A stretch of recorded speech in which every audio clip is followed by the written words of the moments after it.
Thank you for stopping by Luxuriously Poor, and I hope you find today's video helpful. And I would like to say that if you need wisdom on what to do for now or the future, this book is extremely helpful.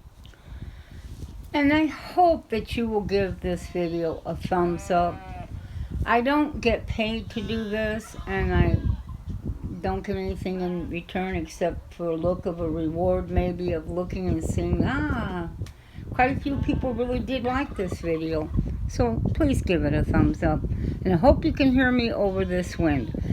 Now, I want to talk to you about something that's been going around. There's lots of videos made on it. And it is a topic of surviving on 3 foods. Okay? Can you? They claim that you can. I wouldn't want to have to survive on the 3 foods that they claim you should survive off of, or that you can survive off of. Now, I have raised my meat most of my life.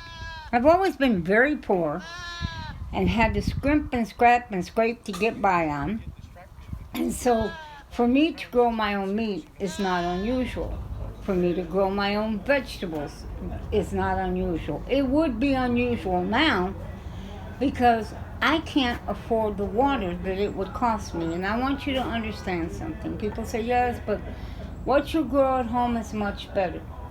Well, if what you grow at home you can't afford to do, you can't afford to pay the water bill, then all you can do is ask God to help you to do the best that you can do at the grocery store if it's cheaper for you. And that's what I do. Now, the 3 foods that they claim that you can survive on is beans, rice, and canned salmon. So they recommend, just put some canned beans away, some rice away, and some fish. Any kind of fish, really. Salmon, mackerel, tuna, whatever fish. Well, that is very difficult to do because right here you're looking at what most people eat for breakfast. Now, not everybody, but most do. So what are you going to do for breakfast? I didn't say you couldn't survive. Maybe. I'm not 100% that you could even store enough beans, rice, and canned fish for a family of 3 or 2 or 4 to survive all day. I mean, look at the varieties of foods that we have gotten used to eating. Look at the vegetables we've got used to eating.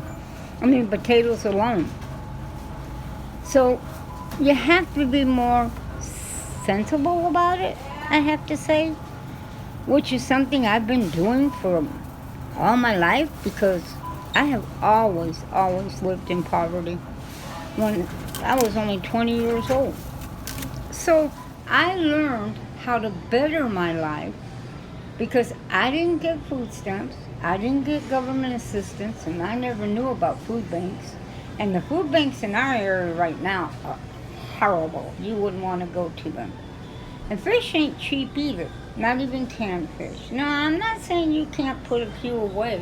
You know, I have pink salmon in mine, and I have a couple of cans of sardines for quick meals. But beans and rice is something I have always had on hand. It was my number 1 store item, that I store. And then it was sugar, flour. I have eggs because I've always had chickens.